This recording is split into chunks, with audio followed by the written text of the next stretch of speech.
Now listen and answer questions 5 to 10. Okay, and could I have your work phone number? It's 637-555-9014. 9014. Great. Just one more thing. I need to know how long you've been at your current job. I've been working there for quite a while now. Let me see. 9, that's right, 9 years. Okay, good. You've been there long enough, so I don't need to ask about any other work history. Now, in addition to our basic phone service, we have several special services available. Could you explain them to me? Most customers opt for unlimited long-distance service. It really saves you money if you make a lot of long-distance calls. That sounds like a good idea. Then I'll put you down for long-distance service. Another popular service is voicemail. Voicemail takes all your messages electronically, and all it takes is one simple phone call to retrieve them. Voicemail. No, I don't think so. I have an answering machine to take my messages. It's old, but it still works fine. We also provide internet service if you're interested in that. I am. Please put me down for internet as well as phone service. Right.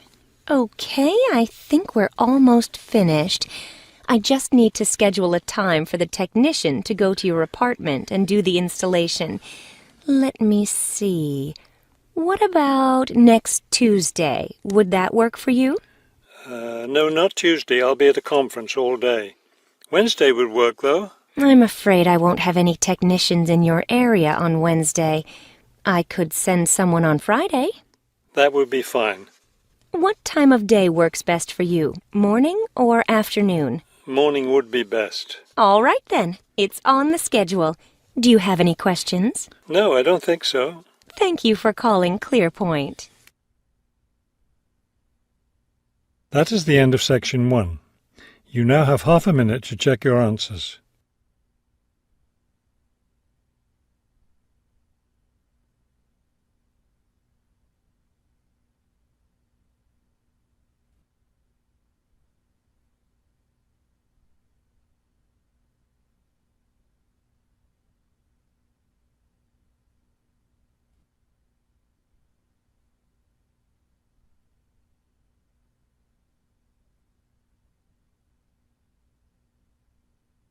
Now turn to Section 2. Section 2. You will hear a radio interview about an upcoming fair. First, you have some time to look at questions 11 to 14.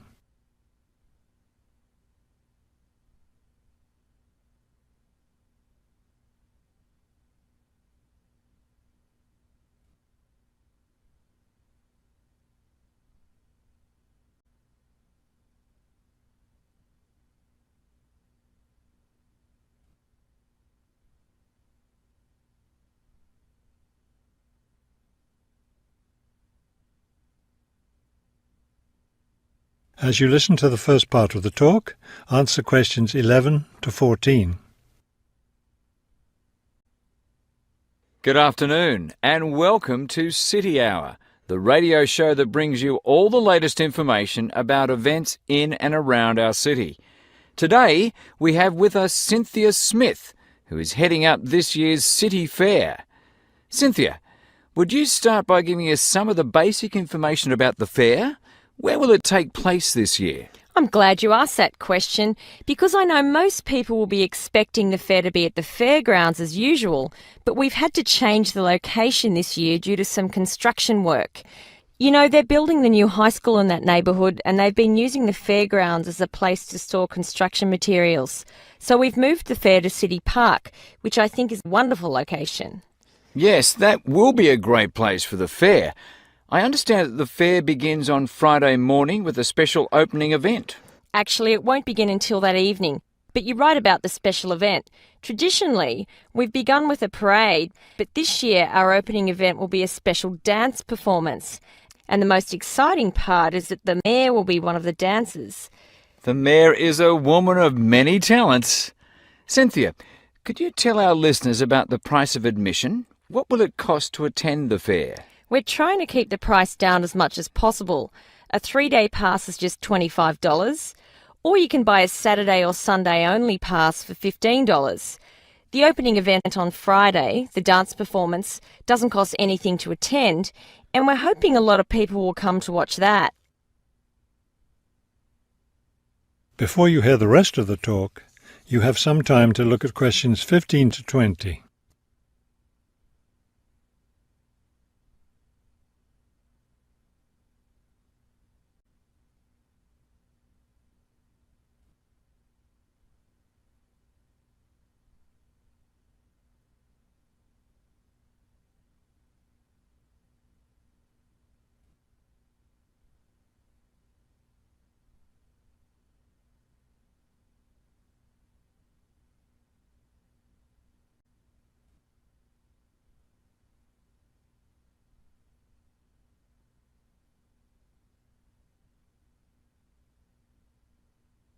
Now listen and answer questions 15 to 20.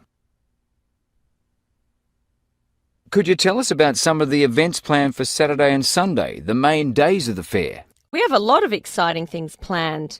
There are a number of events especially for children, including a clown show on Saturday afternoon. On Saturday evening, we've got an event that can be enjoyed by the whole family, a concert by the lake. I'm sure that will be a popular event. Is there anything special planned for Sunday? Yes, a really fun event, and we hope a lot of people will participate. There'll be a singing contest in the afternoon. It's open to everyone at no charge. It doesn't matter whether you're an experienced singer or not. If you've always dreamed of singing on stage, this is your chance. That sounds like a lot of fun. I think it will be. I'd also like your listeners to know that besides the special events I've mentioned, there will be things taking place all weekend.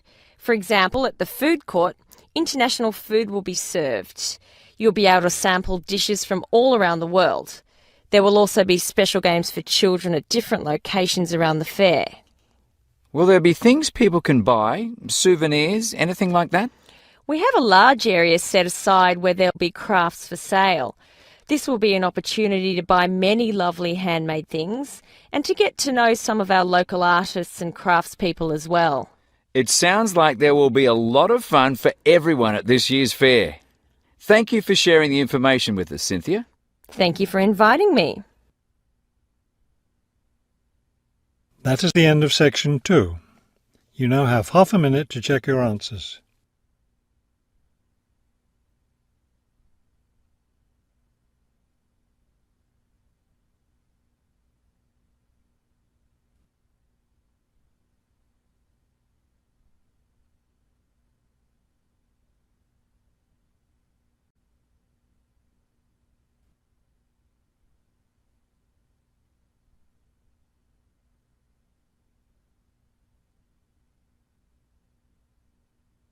Now turn to Section 3. Section 3. You will hear a conversation between a prospective student and a university advisor about applying to enter the university. First, you have some time to look at questions 21 to 23.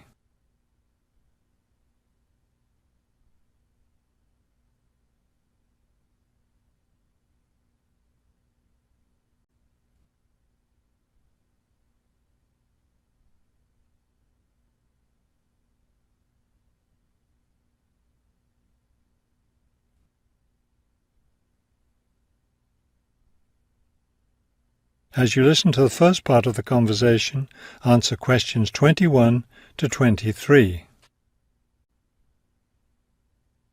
I'm interested in entering your business administration program, and I'd like some information on how to apply.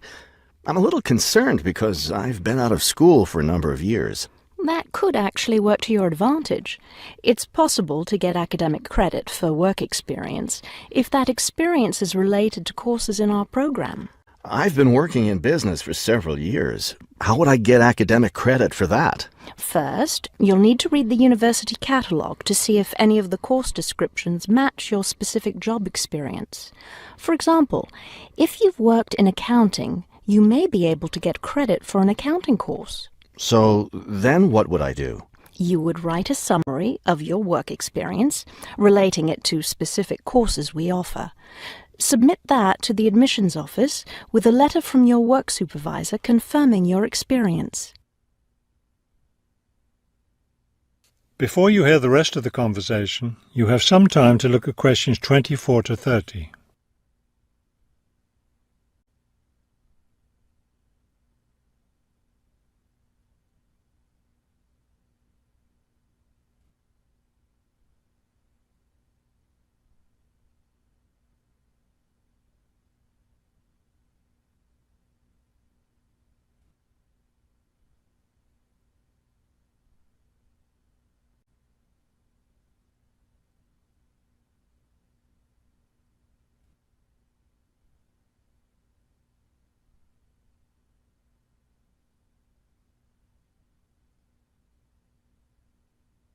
Now listen and answer questions 24 to 30.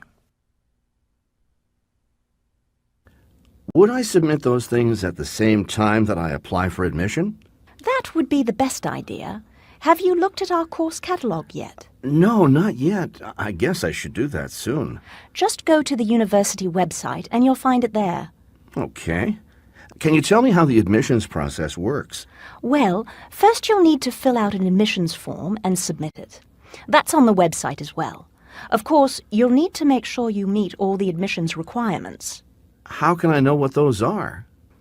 The best way to understand them is to come to a special session we're having for prospective students next Wednesday evening. We'll explain the process then and go over the requirements and answer any questions you may have. That sounds great. I'd like to attend. Good. It's at 7 o'clock. Just go to the meeting room in the basement of the library. You know where that is, right? Next to the Student Services Center? Yes, that's it. It'll be a really informative session because it'll also give you a chance to meet several of the professors and get more information about them. By the way, did you come by car today? No, bus, but I'll probably drive on Wednesday. You'll need to get a parking pass then. How do I do that? Can I download one from the website? No, you have to get it in person from the Student Services Center. Just tell them you're here for the meeting at the library. Now, do you think you'd be interested in applying for a part-time job through the university work-study program? I'm considering that. How can I find out what kinds of jobs are offered? You can access the job listings from the computers in the library. Are you planning to study full-time or part-time? I want to be a full-time student. Good. Then you'll qualify for the work-study program. Part-time students aren't eligible. As a full-time student, would I be eligible for a free bus pass? No, unfortunately, we don't have those available for any of our students. However, you can apply for financial assistance to help pay for your books or for your tuition. I'd like to look into that. Do I apply for that at the admissions office? No, that's through us. You'll need to make an appointment with a counselor. That is the end of section 3. You now have half a minute to check your answers.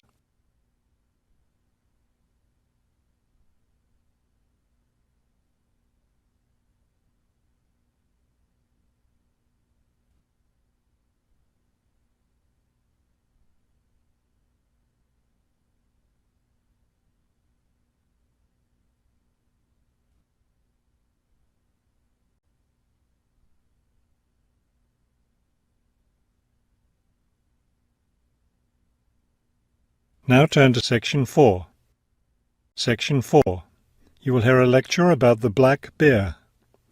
First, you have some time to look at questions 31 to 35.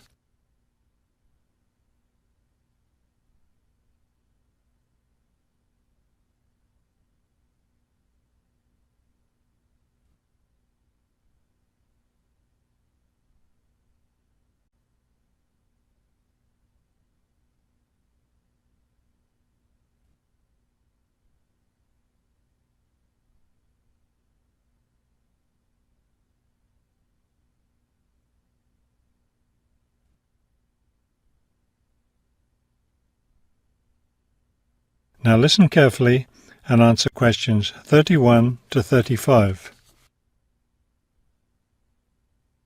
The black bear, or Ursus americanus, has a wide range inhabiting forested areas of North America, including Canada, the United States, and parts of northern Mexico.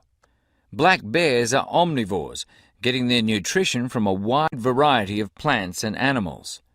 The particular foods any one bear eats depends on what's available in the area where that bear lives, as well as on the season of the year. Generally speaking, plant foods make up 90% of the bear's diet. The rest of its meals consist of animal foods, such as insects and fish. Bears have a relatively long gestation period. Mating takes place in the spring or early summer, but bear cubs aren't born until the following winter. Usually, 2 cubs are born at a time, although some litters may have as many as 5 cubs. Bear cubs are dependent on their mother and may stay with her for close to 2 years. Wild black bears can live as long as 25 years. They've lived for as long as 30 years or more in captivity. Before you hear the rest of the talk, you have some time to look at questions 36 to 40.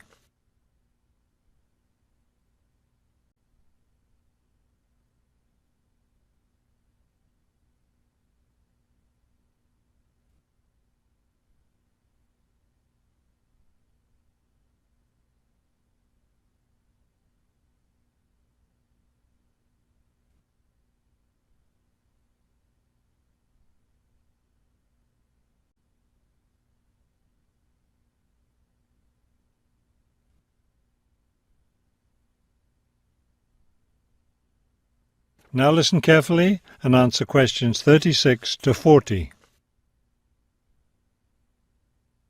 Much of the black bear's range coincides with the range of its close cousin, the grizzly bear. Although these bears are somewhat similar in appearance and habits, it isn't difficult to tell the difference between them. Colour isn't necessarily a distinguishing characteristic, as both species of bears occur in a range of colours from almost blonde to dark brown or black. Many black bears, however, have a patch of fur on their chests that's lighter in colour than the rest of their fur. Grizzly bears don't have this patch. Size isn't always a distinguishing feature either, although grizzly bears are usually heavier with an average weight of 225 kilos. Black bears average 140 kilos in weight. Grizzly bears spend time digging in the ground for roots and tubers that make up part of their diet. The large muscles they need for this give them a distinct shoulder hump. This hump is absent in black bears, which don't do the same kind of digging. The shape of the face and ears is also different in each species of bear. Grizzly bears have a depression between the eyes and nose, and short, round ears. Black bears, on the other hand, have a straighter profile and longer, more pointed ears. Grizzly bears are known for their fearsome, long, sharp claws. Black bears have shorter claws, which are better suited for climbing trees. That is the end of section 4. You now have half a minute to check your answers.